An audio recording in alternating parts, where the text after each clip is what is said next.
Questionador Vai lá, manda aí. Três perguntas. No debate com Nando Moura, tu chamou Valdemar Costa Neto de pessoa abjeta. Ainda pensa assim? 2. Arthur Duval te chamou para um debate. Aceita? 3. Por que votou para aumentar o fundo partidário? Que isso, gente? Tanta coisa. Qual que era a primeira? A primeira. Primeira do Valdemar da Costa Neto. Cara, quando eu debati com o Nando Moura, de fato, eu falei que o Valdemar era uma pessoa abjeta pelos atos que ele tinha cometido de fato no passado. E pra mim, quem comete corrupção, de fato, é uma pessoa abjeta. Ele, se eu não me engano, eu acho que não, mas acho que sim, na verdade, ele pagou tudo que tinha que pagar perante a lei, ok? Ele pagou perante tudo a lei. Então, se a pessoa, depois que ela pagar de tudo, ela pagar o que ela tem que pagar na justiça, ela continua sendo uma pessoa abjeta, eu considero que não. Agora, se ele for pego... Até se for de esquerda? Se o Lula pagar pelo que ele cometeu, pra mim deixa de ser uma pessoa abjeta no sentido de corrupção. Agora, ele não pagou, né? Ele foi descondenado. Agora, pra mim é isso, cara. Pra mim, não tiro o que eu disse. Pra mim, quem comete corrupção é uma pessoa de fato abjeta. O Valdemar, até então, nas conversas, naquilo que eu tive, pra mim sempre me tratou com extremo respeito. E esse caso, mais uma vez, cometer algo que extrapole daquilo que eu defenda, pode ser o Bolsonaro, meu irmão. Bolsonaro fez isso, cometeu corrupção, etc e tal. Pra mim, ele também se torna uma pessoa abjeta. A segunda pergunta é? Fudeu. A segunda era sobre o Arthur Duval te chamar pro debate. Você aceitaria? Cara, pra mim, quem fica mendigando a atenção... fica feio, né? Tipo assim, debate comigo, cara. Então, assim, eu acho que ele é um cara que, sinceramente, não tem credibilidade e porte pra poder a gente discutir algo. Mesmo, por que eu vou discutir com ele? Tipo, o que eu vou ficar debatendo com ele? Vou debater o que com ele? Sobre o quê? Sobre a Ucrânia? Sobre ele ter falado que a Magnitsky não ia sair e depois deletou o vídeo na live, como ele fez agora? Eu vou debater o que com ele? Dele ter falado, junto com o MBL, que o Janones... era uma maior estrela que tinha na política, vocês vão ver. Eles erram tudo, bicho. Por que eu vou discutir com um cara desse? Ele quer o quê? Quer me usar de trampolim, como vários outros aí? Pô, não vai me usar, meu irmão. Me perdoa. Chega no meu tamanho e você vem debater comigo. E a terceira era sobre o fundo partidário. Cara, essa aí eu confesso que me pegou de surpresa. Eu não tô sabendo disso não, cara. Essa aí eu não sei. Você pode ter certeza que eu não votei nisso. Assim, eu não sei de onde tirou. Tá. Eu acho... Peraí. Eu acho, não que eu tenha votado, eu acho que eu perguntei isso pro meu assessor, porque direto e reto vem algumas coisas no Twitter, né? Nicolas votou pra não sei o quê. Eu falo, mano, que merda é essa? O que aconteceu? E aí eu perguntei pra ele. Deixa eu ver aqui que se eu botar na conversa, eu vou achar. E o que é esse livro aí? Cara, tá. Essa do fundão, nós votamos para derrubar o veto, eu te explico por quê. Primeiro, era um ponto que não seria votado, entrou no acordo de última hora, então foi algo que não entrou na prioridade de análise.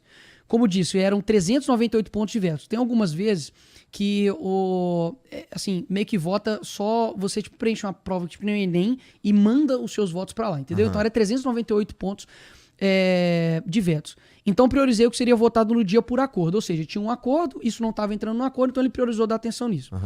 Segundo, o texto não deixa claro que isso causaria aumento. Então, eu sei que o pessoal... E não tem nenhum problema, tá? Se vocês fazerem oposição contra mim ou contra a direita, não tem problema nenhum.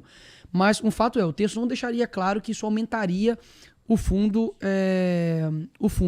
Terceiro, diante de todo o contexto, seguir as orientações da liderança da minoria, oposição e PL, que fizeram acordo e indicaram a derrubada. Além dessas lideranças, a coalizão das frentes parlamentares, empreendedorismo, agro, livre mercado também orientaram pela derrubada do veto. Então não foi somente o meu entendimento de que aquilo não aumentaria. Agora, peraí, né, galera? Vocês querem mesmo querer me atacar como se eu fosse um cara a favor do veto, um cara que nenhuma eleição usou 1 centavo de fundo? Eu não usei. Então, assim, o que dói mais na pele? Você ser um cara que... você votou agora contra o aumento de fundo, que nem era isso especificamente. A minha vida já mostra por si só que eu sou contrário a isso, cara. Em nenhuma das minhas campanhas eu usei fundo eleitoral pra isso. Boa. O mamãe falei, tá defendendo agora. Não defendi e agora defende. Enfim, então assim, cara, mais uma vez, eu não tenho nenhum problema, bicho. E Igor, eu tô, bicho, graças a Deus, cara, que Deus olhou pra mim, teve graça, misericórdia pra pra cuidar de mim, porque eu não mereço um pingo daquilo que eu tenho muito mais do que eu mereço, cara, assim, saí de uma favela, velho, cabana do Pai Tomás, meu pai começou vendendo coxinha, a minha mãe trabalhava no 12BI, que era um supermercado, colocando 8 ou 9 horas por dia, aquele saco, sabe, de coloca soja, não sei o que, um monte de coisa, sementes, e me tornei deputado federal, cara, assim, o Elon Musk me segue, compartilhou um vídeo meu, assim, o presidente da República, já estive no Palácio do Planalto, como vereador, aprovei 9 leis, deixei lá, até hoje não tem nenhuma linha sobre corrupção minha, sobre emenda. O que os caras têm pra falar que seu primo foi pego com 30 quilos de maconha. Eu falei, mas e daí? Imagina você responder por toda a merda que teu parente faz. Eu tenho algum relacionamento com isso? Tive alguma coisa a ver? Mas você mandou milhões de emenda. Depois eu passo o contato dele pra você. Tô zoando. Tô brincando. Eu falei, pô, o meu primo é um primo que eu vejo em casamento e em velório, tenho um relacionamento com ele. E outra, mas você mandou emenda pra cidade. Cara, coincidência ou não, foi a cidade que eu mais tive voto proporcional em Minas Gerais. Quase 40% da cidade votou em mim. Então eu mandei. E por outra coincidência, o pai dele era candidato a prefeito e perdeu. Então o dinheiro que eu mandei pra lá não foi nem pros caras que eles estão falando que eu fui. Então assim, por essas e outras, que eu vejo que eu conquisto a confiança das pessoas. Não, Igor. Cara, eu não sou tipo assim, nossa, você é radical, você não conversa com ninguém, eu converso com todo mundo, cara. Eu só não converso com o Janones por insalubridade. Tirando isso, cara, eu converso com qualquer pessoa, cara. Porque, Igor, eu não olho pra esquerda e falo assim, eu odeio vocês, quero que vocês morram, quero que vocês vão pro inferno. Não, cara, eu quero que o mesmo Deus que me alcançou e falou, olha, você não merece, assim como ele. Porque, deixa eu te dar uma história aqui, se eu não me engano, é de Felipe Neri. Se eu não me engano, ele era um rei e tal, uma autoridade, e ele tava numa praça e viu um ladrão indo pra cadeia. E aí ele chega e fala assim, lá se vai, Felipe Neri, se não fosse a graça de Deus. Então eu me sinto da mesma forma. Poderia ser eu, cara. Poderia ser eu. Então eu sempre vou estar com o meu braço, o meu coração, do meu lado cristão aberto, para se uma pessoa quiser conversar comigo, eu conversar com ela. Pô, você acha que eu quero que feminista morra? Não. Eu quero que ela seja alcançada por Cristo e pare de apoiar matar crianças dentro do ventre.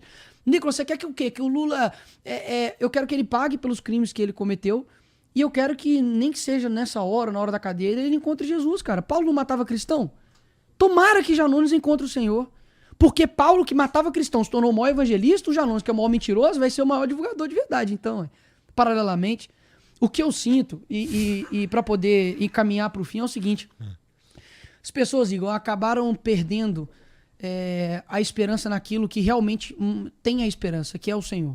As pessoas transferiram para a política a responsabilidade das atitudes delas individual. Isso é muito fácil, né? Fulano de tal me salva, fulano de tal vai salvar meu filho, fulano de tal vai cuidar da minha família. Cara, a política não tem a capacidade de redenção. Quem faz isso, eu acredito como cristão, é o Senhor, cara. Ponto. Ele fez isso na cruz, morreu, me sacrificou por mim, e nele eu tenho essa salvação. Agora, quantos lares, bicho, não foram destruídos, tipo assim, de não querer conversar, de não querer, sabe... por conta de uma coisa que é vã esperança.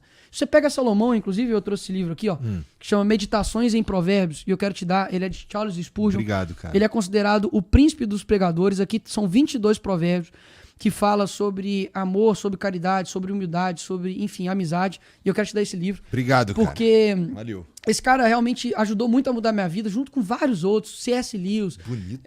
Cara, Santo Tomás de Aquino, Santo Agostinho, Francisco Fals, enfim, A.W. Tozer, muita gente boa. C.S. Lewis, que me ajudou muito na minha caminhada cristã. E quando você olha, cara, pra minha figura referencial de todas, quando eu olho, ela se chama Cristo. E todas as vezes quando eu entro lá naquela câmara, eu entro naquele congresso, eu falo assim, cara, o que Cristo faria? Assim, eu mesmo pessoas que eu divido, e eu sei que ele não vai ter problema nenhum de eu expor isso aqui, e eu também não fiz problema em me gabar ou falar disso aqui não, mas é o meu coração. Eu vi que um dia, o Kim Kataguiri, ele deu uma entrevista falando que, tipo, até tava tomando remédio, por conta depois que o pai dele, enfim, morreu, entrou numa depressão e tal, tudo mais. E eu lembro que eu vi aquilo dali, cara, foi, bicho, caramba, velho. Se eu perder meu pai, né, ele falou assim, cara, eu sou deputado federal agora, fiz isso, meu pai não pôde ver. E hoje eu, como pai, eu olho e falo assim, cara, e eu perdi também um tio que eu considerava um pai, e eu lembro que quando eu tava indo pro meu casamento, nunca tinha acontecido isso comigo. A minha ficha caiu, cara. Eu falei assim, caramba, velho, meu tio não vai me ver casar.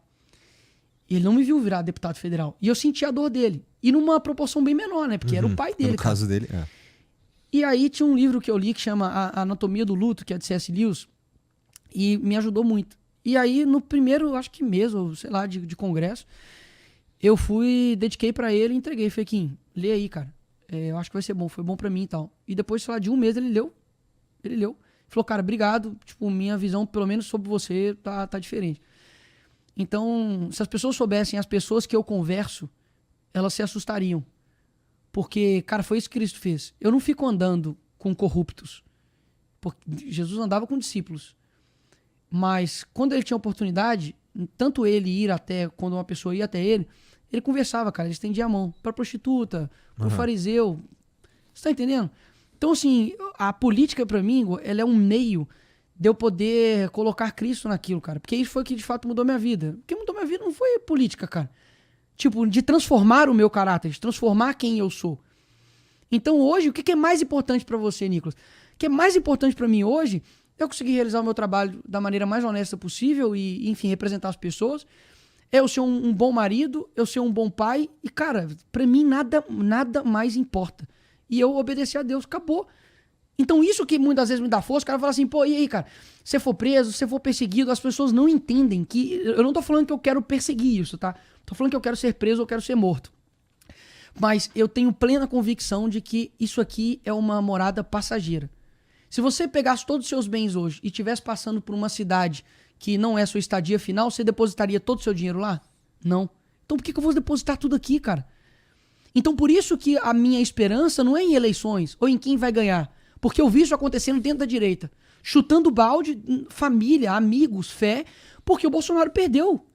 Pô, quer dizer então que a tua fé, a tua certeza, ela tá com a circunstância do que acontece aqui no mundo? Cara, eu não sou movido por isso. Então eu tenho uma firme convicção disso, cara. E se as pessoas soubessem quem talvez eu converso, que eu troque delas, se assustariam. Porque o meu lado de estender a mão é muito maior do que o meu lado de chegar e combater. Ah, você vai deixar de combater o mal por conta disso? Claro que não. Jesus, quando viu lá na praça, enfim, na igreja, né, ali no templo, fazendo comércio com o nome do pai dele, ele ficou irado. E Deus, ele é um Deus de amor, mas ele é um Deus também de justiça. E se eu quero obedecer ele, revoltar-nos contra a tirania é obedecer a Deus. Thomas Jefferson. Então, poxa, eu tenho isso muito equilibrado dentro de mim, mas o que eu sinto as pessoas precisam ter um olhar de mais caridade, mais de amor, mais virtuoso para quem a gente muitas vezes chama de inimigo ou etc. O Alexandre de Moraes e o Lula me faz ter um dever muito grande de eu ser cristão, cara. Eles tornam minha tarefa muito difícil. Porque a Bíblia me pediu, cara, e não foi meu pai que me pediu. Foi Deus que me pediu amar os vossos inimigos. E aí? Tem que amar. Tem que amar. Mas amar não é concordar, amar não é passar a mão na cabeça. Você ama teu filho, você ama suas filhas, mas se ela fizer alguma coisa errada, você vai fazer o quê? Não, tudo bem, isso é um amor vão. Isso é um amor vão. A Bíblia fala que conhecereis a verdade vos libertará, não é? Uma pessoa que ama, ela quer te libertar da mentira. Uma pessoa que ama, ela quer ver você para um caminho certo. Eu não posso chegar e falar que a pessoa vai, continua. E lá na frente tem um precipício. Progresso, muitas das vezes, é você dar meia volta e andar para trás. Tá certo? Então, enfim. E por fim, agora, mandar um abraço pra minha esposa, que eu a amo. Sem ela não seria nada, bicho. Pra minha filha, Aurora, tem 1 ano e 4 meses, não entende nada que tá acontecendo, mas é a alegria da minha vida. E a Serena, que daqui a pouco vai estar chegando aí. E, de verdade, eu quero só deixar uma frase aqui pra finalizar e que eu vou começar lá agora, lá no evento do Brasil Paralelo. A crise da modernidade é uma crise espiritual disfarçada de crise política. Quem disse isso foi Eric Voegelin. E eu tenho plena convicção nisso. Pais que transferiram a educação dos seus filhos para um político, transferiram a educação dos seus filhos para um vídeo, que não possuem tempo nenhum com as suas famílias, e eu acredito que a salvação da humanidade passa pela família. Teve um podcast que eu falei que a salvação da humanidade é a família, mas passa pela família, porque a salvação da humanidade é Cristo, mas ela passa pela família. É muito óbvio, Igor, que basta você cuidar da sua família, que a soma das famílias vai dar a totalidade. Uma pessoa que que cuida bem da sua família, que tem virtudes, que tem caráter, ela vai votar bem em alguém. Ela não vai matar alguém injustamente, ela não vai ser perseguida injustamente, ela não vai cometer besteiras na vida porque ela tem alguém a quem recorrer. E é por isso que a esquerda bate tanto na família, porque ela é o nosso maior núcleo. Eu acho que a família é importante o caralho, mas eu acho que isso daí é uma generalização gigantesca, mas não dá tempo da gente debater. Não, mas calma, mas por que você acha geral? Porque eu não acho que é por causa de uma pessoa ter uma boa família que ela vai ser uma boa pessoa. Não, eu não disse isso. Eu disse o seguinte, de que há uma propensão de que se você é um pai que entende o seu sacrifício, entende o teu propósito, tem um sentido de vida, que você potencializa as suas virtudes, como paciência, como honestidade, como caridade, isso impacta e muito numa sociedade como um todo. Mas é que aí você já é uma boa pessoa, né? Isso não faz com que o meu filho, que tem eu Não, como mas você pai... concorda comigo que isso não determina. Se fosse assim, era pra eu ser traficante. Se fosse assim, era pra eu ser bandido. Porque eu nasci numa favela. Mas ela influencia, ela não determina. Influencia. Mas essa influência até a influência tem deixado de acontecer. É isso que eu tô querendo dizer. E os países onde você tem uma boa moral, por exemplo, estive agora no Japão. Cara, é assustador. Tipo assim, parece que você espirrar dentro do ônibus, você tá cometendo um crime. As pessoas cumprimentam, sempre abaixando e tal, tudo mais. O que torna o Japão o Japão? A cultura. Então, isso vem de quê? Vem de uma base moral, vem de uma base estrutural, vem de uma base onde você é passado de pai para filho. Curiosamente, não cristã, inclusive. Mas mesmo que uma pessoa ela não siga, digamos assim, o Deus, que seja, digamos assim, o cristão, que acredita em um Deus, mas o cristão, no sentido do cristianismo, ainda assim há a moral, a referência continua ainda sendo Deus. Há o bem universal, isso aí.